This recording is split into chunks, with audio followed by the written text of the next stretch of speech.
Good day. We're going to discuss now yung last topic natin, yung forecasting. I prepared here a data, cost data. Okay, so let's take a look first at our data so that we can understand what this is. So this is your data. Time index, this is quarterly data. Okay, I did not show anymore the year here, but this is quarter 1, quarter 2, quarter 3, quarter 4. And then quarter 1 again. So this is year 20, I think this is 2014 data. Okay, up to 40 quarters. So that means this is 10-year data.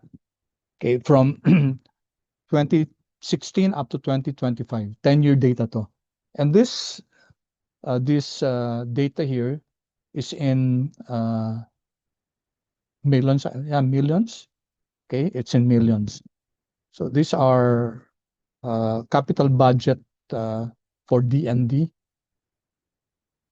Okay, so first, when you analyze data, one of the first thing that you should do is to plot your data and see how it's behaving. So let's plot this data. I'll highlight yung first 40 observations and then insert.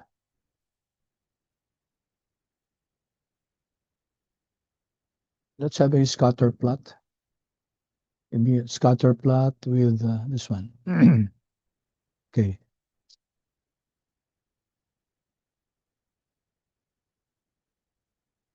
So you can see that our scatter plot seem to have seasonality, no? May seasonality components. So may mga quarterly to, no? So may mga quarter 1, quarter 2. Notice that pag quarter 2, okay, tumataas siya, yun ang pinaka-peak niya, no? And then quarter 2, 3, 4. Quarter 4 yung pinaka-mababa. Okay, so I don't know kung actually anong item kaya yan, ano? Or baka sa dulo talagang paubos na yung budget kaya siya na yung pinakamaliit. Tapos second quarter, yung April, May, June, siya yung pinakamalaking cost component. I-adjust ko lang to. I just want to adjust this plot kasi masyado nasa taas siya. Okay? Yung 800 seems to be the lowest seems to be above 800. So let me just click this and then format ko lang si axis. Okay? Here, access options, yung bounds natin. Minimum is 0. Ito. 0 dito. So, I'll change the minimum. Gawin ko lang siyang, okay, 800. Okay? And maybe yung maximum, gawin ko lang siyang, maybe, taasan ko ng konti, 1.6 kaya. 1.6. Okay? Enter. Masyado mataas, ano? 1.6. So, gawin ko lang, yung kanina na lang, 1.4. Okay. So, pwede na yan. All right. So, you can see the behavior of the data. It has a trend. It's going up. But not only does it have a trend, it also has a seasonality. So when you have a plot like this, pwede kasing pwedeng linear lang, no? Pwede tayong mag-create ng, let me just use my annotation pen here.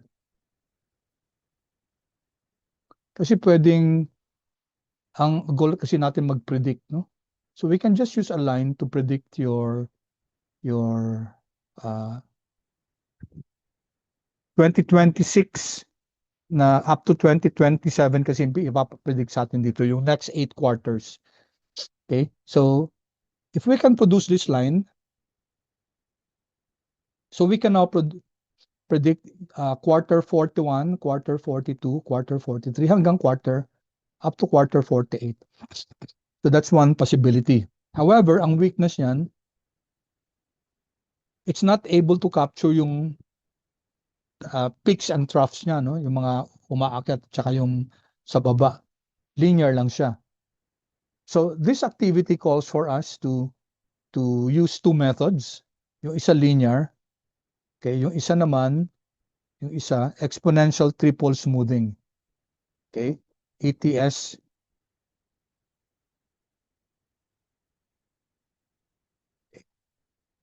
We'll discuss what ETS later is. Pero kung titingnan natin dito, mukhang hindi linear. A linear model might not be a good idea for this. But anyway, we'll still just go with that. Okay, so clear ko lang yung drawings. Okay. So I can actually put here the linear model already, no? So if I click this one, click here, any of the data here, makikita nyo dito may add trend line na.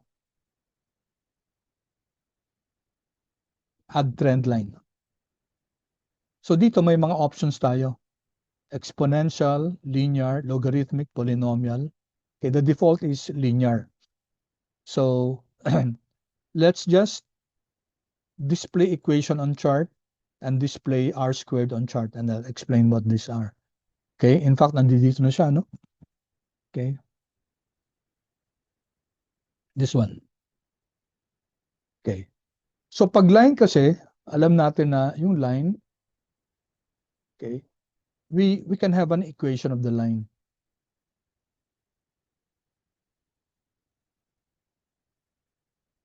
Just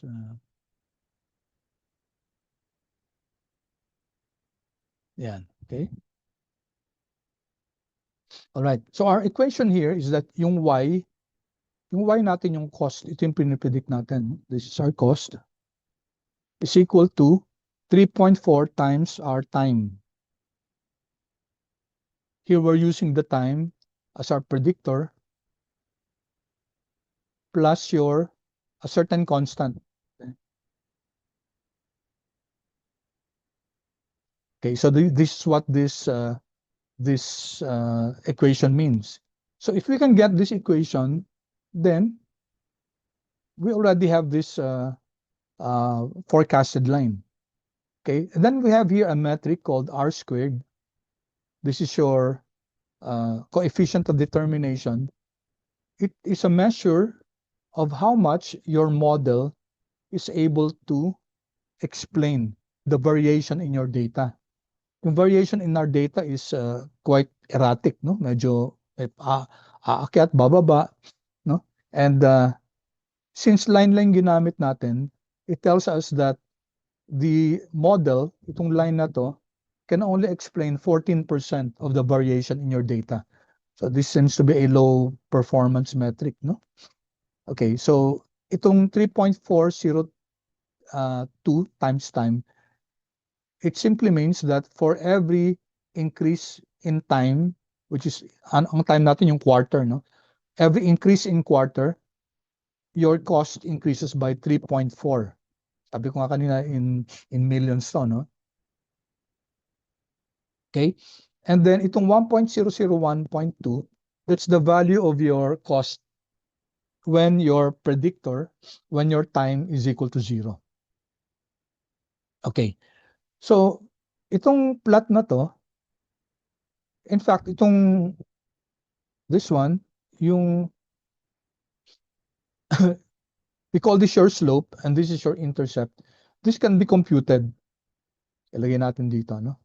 Before we compute that, I specifically made the name range. Ito, cost na to, lahat ng cost, ginawa ko siyang cost.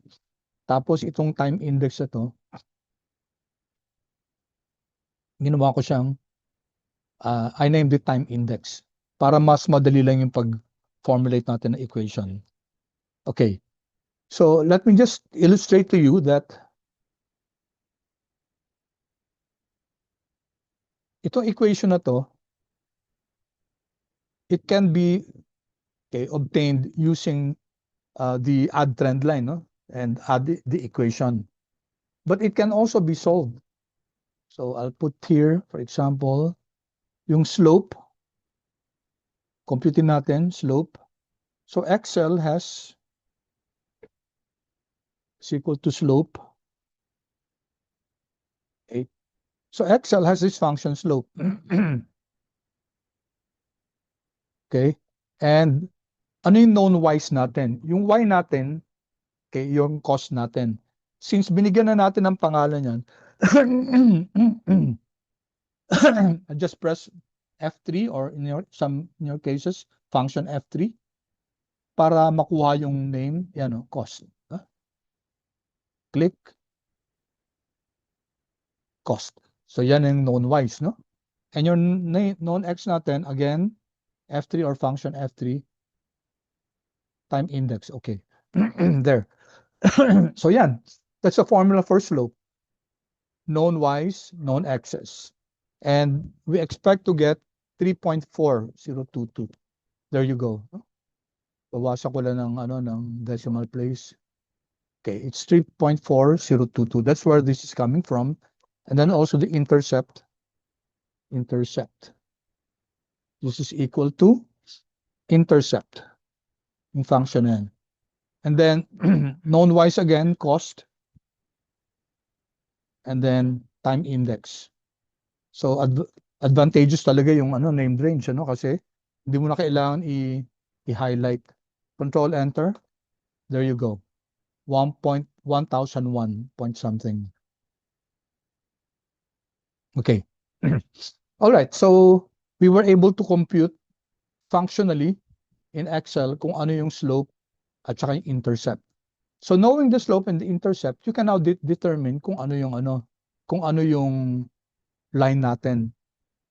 And then if you're going to, let's say, if you're going to predict how much will be the cost at year 41, at quarter 41, you just replace this 3.4022 times 41 plus 1001.2. That's now your forecasted na cost for quarter 41. Okay? And then for quarter 42, ganun din. Okay. So let's now do this.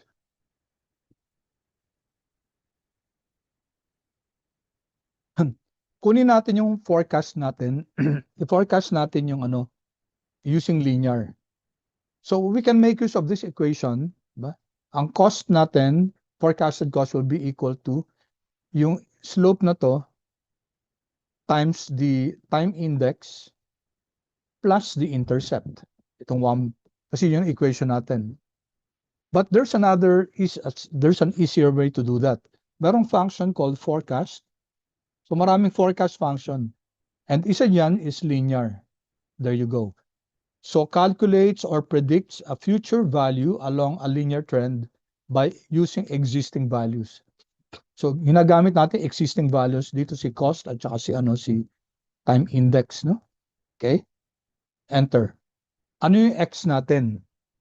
So ang x natin will be, di ba yung x natin yung time index? So I'm going to choose this. Okay? If your time index is 1, and comma, ano yung mga known y's natin? Di ba si cost to? Cost. Tab. And then, ano yung known x's natin? Si time index. Time index. All right. So, what will be the forecast value for quarter 1? 1004.58. So, what does that mean? If we're going to use this model, itong model na to, yung linear model natin, di ba pag sinabing linear model, may equation yan, no? Yung which is equal to the slope times your independent variable, in this case time, plus your intercept. So yon, using this equation. If we i-validate natin, tingnan natin kung pareho dun sa forecast, lalagay ko lang dito, I'm going to put here is equal to slope, no? Times what? Slope times, ano yung time natin? Times 1, di ba? Times 1. And then plus the intercept. Okay, will we get the same answer? 1004.58? It will be the same. Yan, pareho lang. So, we are forecasting, no? Kung nagfo-forecast tayo, actually, ito back na to kasi Ang forecast yung future. So binabackcast lang natin. Ang actual is 1063. Ang ano natin, ang forecasted value is 1004. So ito yun, ano, ito. Ito yung 1004 natin. Yung actual is 1063. Ito. Ito yung forecast natin, 1004. Yan. 1004 versus 1063. Kita natin na may discrepancy, no? Kasi estimate lang naman to, forecast to. Now, we can now copy this down. Copy down natin. Okay? There you go. So you can now see, this is now your forecast. If we plot this, tingnan nyo ha, tingnan yung forecast natin, i-plot natin, insert, plot. Ito. Take a look. Oh, ito yung plot natin, ito yung forecast natin, linear. So I just wanted to prove that indeed, yung using forecast, that linear will generate a line. Ito yung forecast natin. Okay? Now, is this a good forecast? Well, if you take a look at our actual data, medyo hindi, no? Medyo hindi. Buti sana kung yung data natin medyo medyo malapit sa isang line eh. Pero ito hindi we can say that this model will not be a good one. Kaya nga meron tayong another model, yung exponential triple smoothing.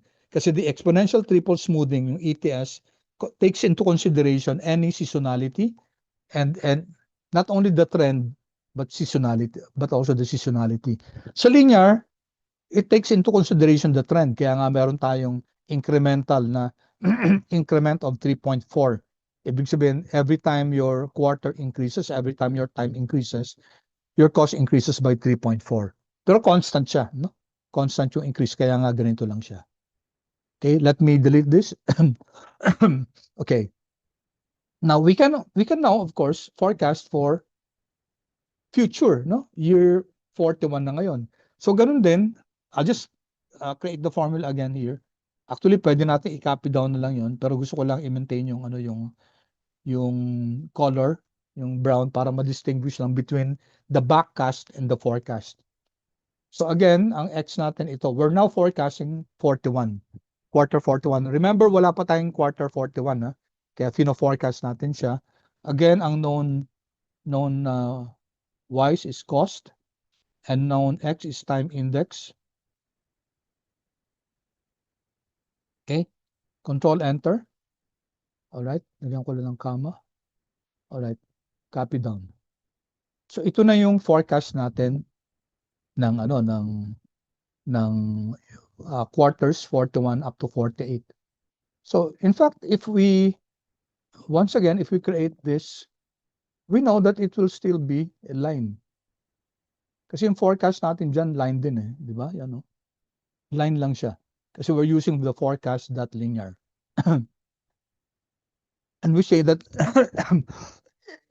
it's not a good model to use for this data.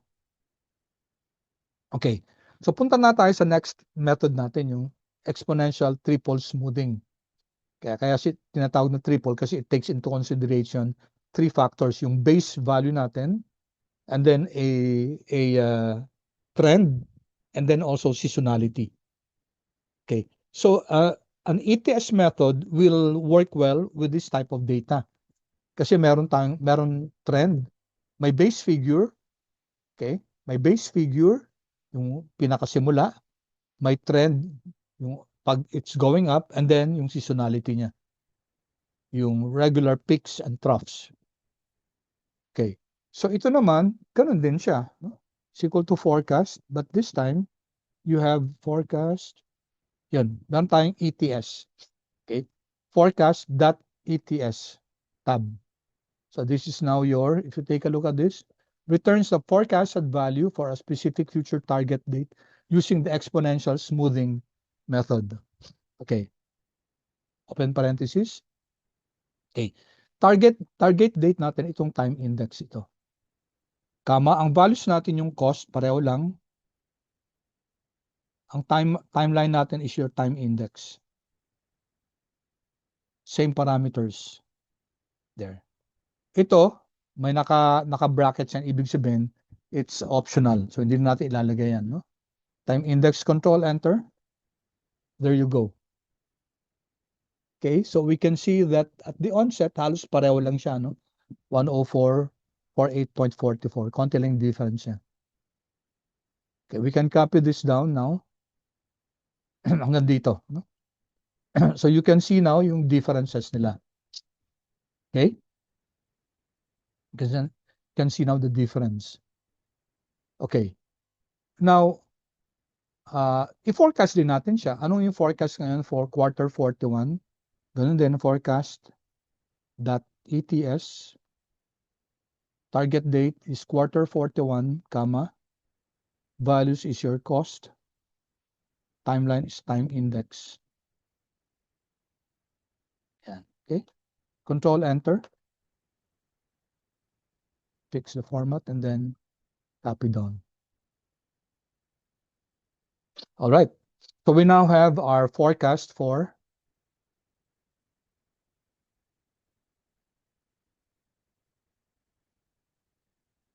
forecast using ETS, no? Exponential triple smoothing. Okay. Now, i-copy natin yung gusto ko lang i-separate tong natin, yung forecast natin. I will just highlight this is equal to yung quarter 40. Ito yung sa linear. Tsaka ito yung sa exponential. Sinama ko yung 40, no?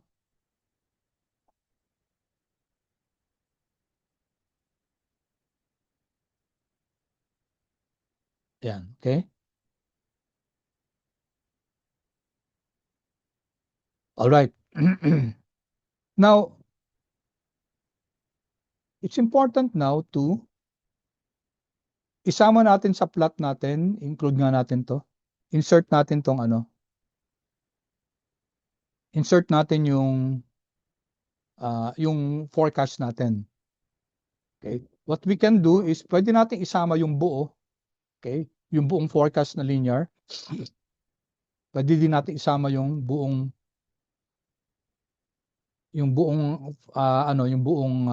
ETS, or pwede din natin isama lang to, no? Pwedeng ito lang. So let me just increase this.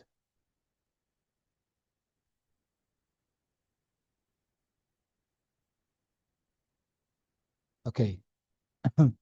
So here, right click natin to and then select data. Okay, we're going to add i-add natin? Lagyan natin dito linear forecast. Linear forecast. Linear forecast. Ano yung X values natin? So we have the option, lahat ba? O itong pwede ito lang, no? Pwede ito lang. So sige, ito na lang. Pakita natin to, no? So this one, X values natin will be, ito yan, di ba? And then what will be our Y values? Our Y values will be our forecasted cost, linear. Okay. Okay. So we can see here,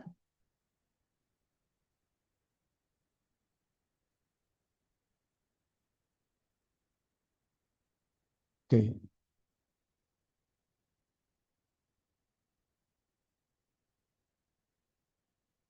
$40. Nadagdag ba? Parang hindi.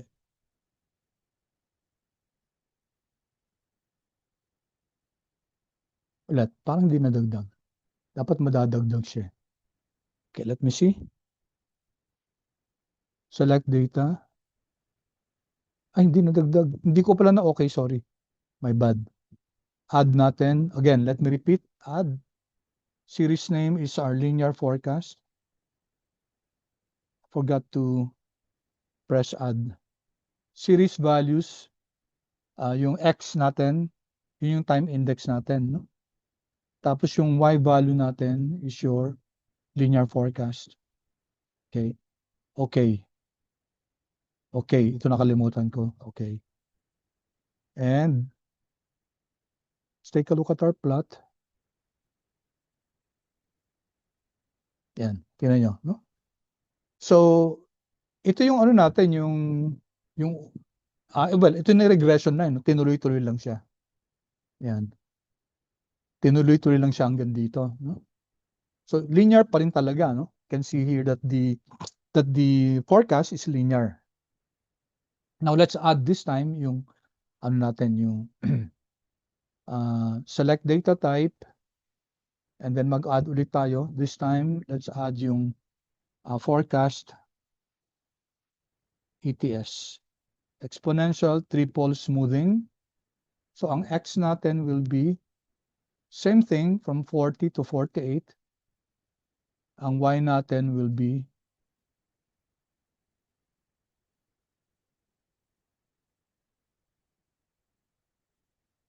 that one. Okay. Okay. Okay. Okay. There you go. So, medyo bagay natin yung kulay. Hindi maganda yung kulay nito.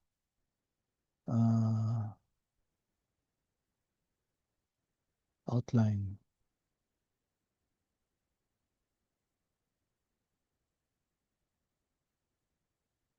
Ang kulay. Red. Okay, red. Yan, there. Okay.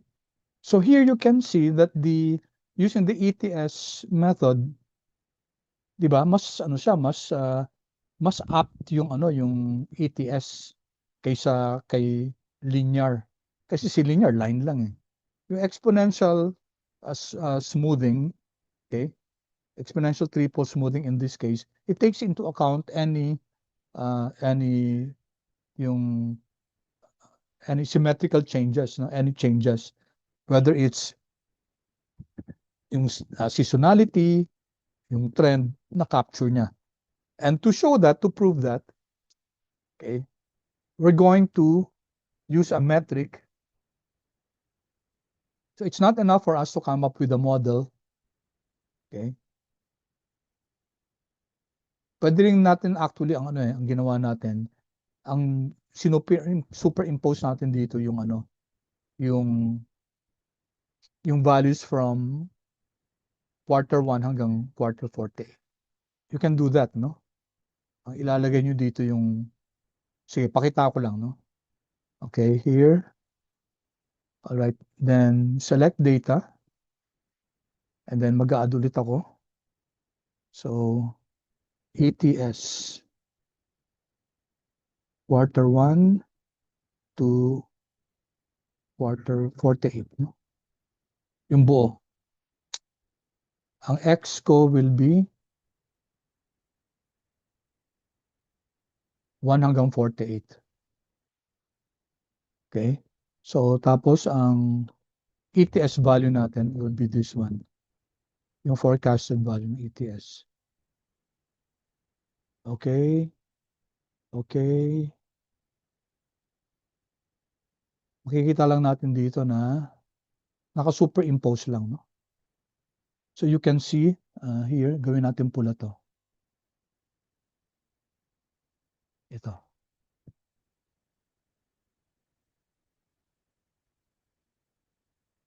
Wait, asan na ba yung ano?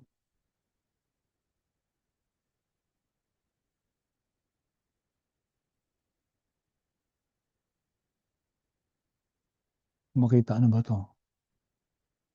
Hanapin ko lang. Ayan, si ETS, no?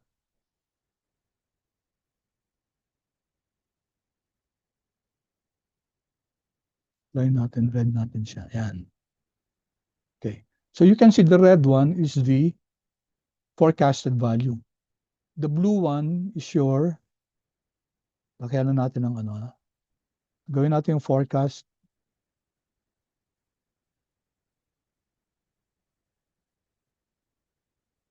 Gawin natin ano. Pagwilan natin line.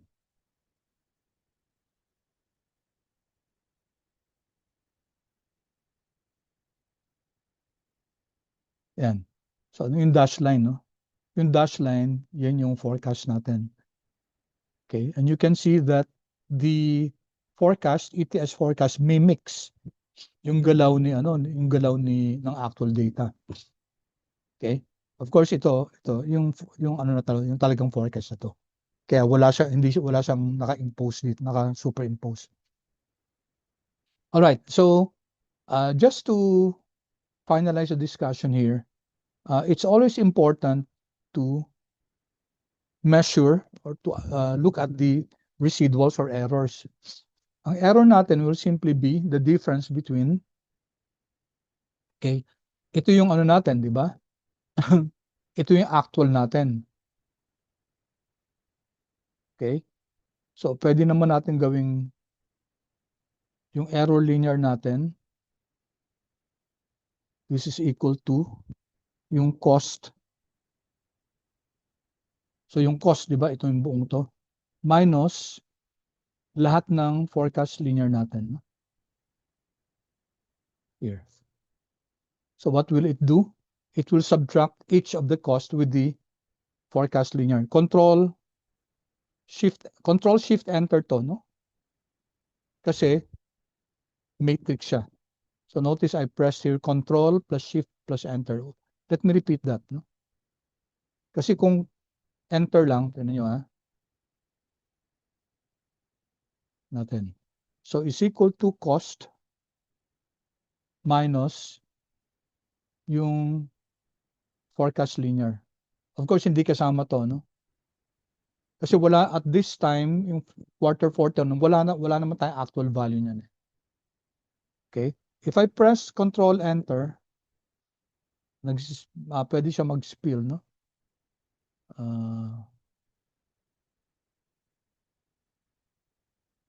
Hindi. Sorry. So, hindi siya pa pwede. So, dapat is equal to pag-array na yung pinag-uusapan, cost minus yung forecast linear. So, that's control, shift, enter. Okay, there you go. So, ito na yung residuals. Ito na yung errors sa linear. In other words, ito yung actual 1063 minus, okay, minus yung yung forecast na to. Or, pinakita ko lang yung anong yun, delete natin. By the way, pag nag-control shift enter kayo, madi-delete nyo lang yan pag i-highlight nyo lahat. Okay? So what I can do is just individually subtract yung cost, actual cost minus yung forecasted cost. Ayan. Double click. Tapos ganun din dito sa sa ETS, cost minus yung forecasted na ETS. So you can see that the residuals for your ETS is a lot smaller. Yan, di ba? Compared to your, oops, dapat wala dito, no? Sorry.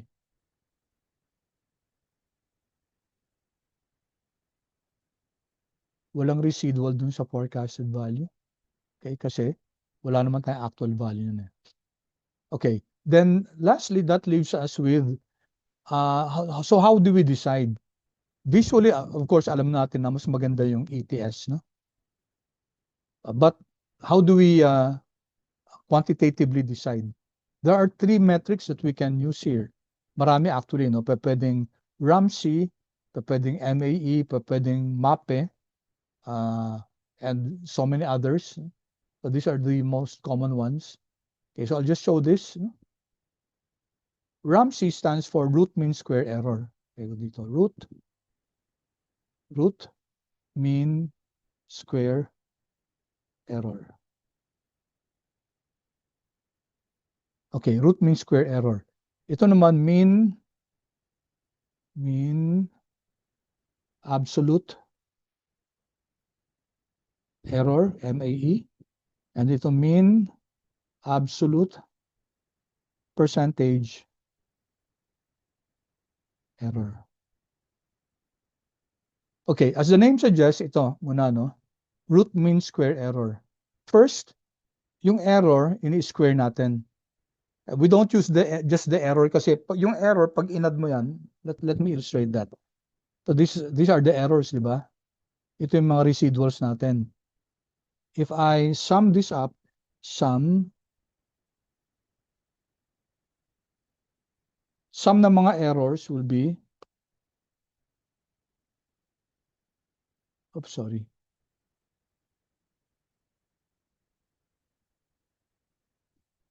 Ay, hindi siya linear, no? Wait.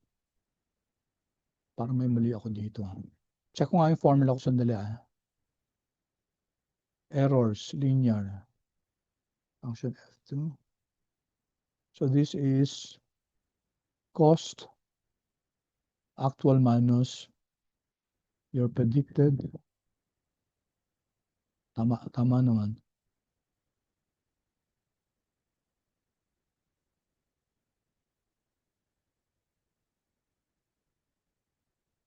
Actual minus predicted. Dito, actual minus predicted. Okay. Sige. Parang may error ako dito eh. Okay, pero yung formula is correct. Actual value minus predicted value. Okay, so let me go here. Ano ibig sabihin ng Ramsey root mean square? So you get the square first of the errors. Okay? And then, square error yun, no? And then you get the average. And then you get the square root. That's why it's called root mean square error. So ang formula niyan will be, I'll just show you this to you.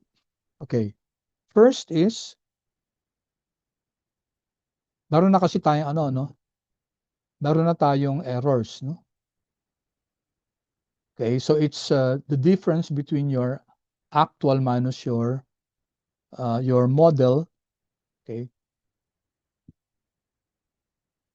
And then, anong gagawin natin?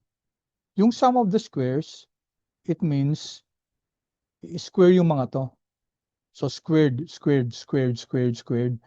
Tapos, you sum it up, and then i-divide natin ang count ng cost. Okay? So what's this actually? This is the mean, average to eh. Diba? Average to. After getting the square of your error here, 59.33 squared, 97.43 squared, negative 28.10 squared. So lahat to magiging positive na, no? After squaring them all, you add them and then get the total number of counts, no? Which is yung count ni ano, yung 40. So what's this actually? This is giving us the average. So that will now be your mean. Diba? Square, mean, and then root, yung square root. That's the formula. Square root of the sum of the squares, okay, then divided by the count. This is to give the average. Okay? So you notice that si Ramsey, 97.22 yung Ramsey niya. While ETS, ganun din si ETS, no? Sum of the squares nito divided by count ng cost, then get the square root. You notice that the Ramsey of ETS is a lot less. The lower the Ramsey root mean square error, the better is the model. Ganun din si mean absolute error. Si mean absolute error naman, ang gagawin niya, yung error, kukunin mo yung absolute value and then just get the average. So this is a lot easier. So kung tingnan niyo yung formula na to, you first get the absolute value. Yan, no? Kinuha mo lang yung absolute value ng lahat na yan. Tapos kinuha mo lang yung average. So ang average, iba i-add lang yan and then divide by the count. So average yun. And the mean absolute error is 85.93 sa linear. And for the ETS, average ng absolute, okay, it's a lot lower, 13.92. Si MAPE naman, absolute percentage error. So ang ginagawa nito, dinidivide natin dun sa cost. Percentage error. So yung kinukuha yung absolute value, then di-divide natin sa cost para kukunin yung percentage error niya. Tingnan nyo, no? Absolute value divided by the cost. that will give us the percentage. Okay? And then get the average mean. Okay? Control Enter. So in terms of MAPE, 8.19 si linear, si ETS 1.32. So on all accounts, whether it's Ramsey or MAE or MAPE, mas maganda yung yung paggamit ng ng ETS. Okay? In this for this data. Now, if the data was a bit more kung yung data walang seasonality or wala naman siyang pwedeng may trend pero walang gaanong seasonality, then siguro mas malapit-lapit siguro to, no? Or siguro baka nga mas maganda pa yung yung linear. So it really depends on how your data behaves. I just illustrated here a data where you can see seasonalities, no? May mga quarters na mas mataas yung value ng cost. In this case, mas maganda yung ETS dito kaysa a simple linear forecasting model. Okay? So that gives us just a brief inputs about forecasting.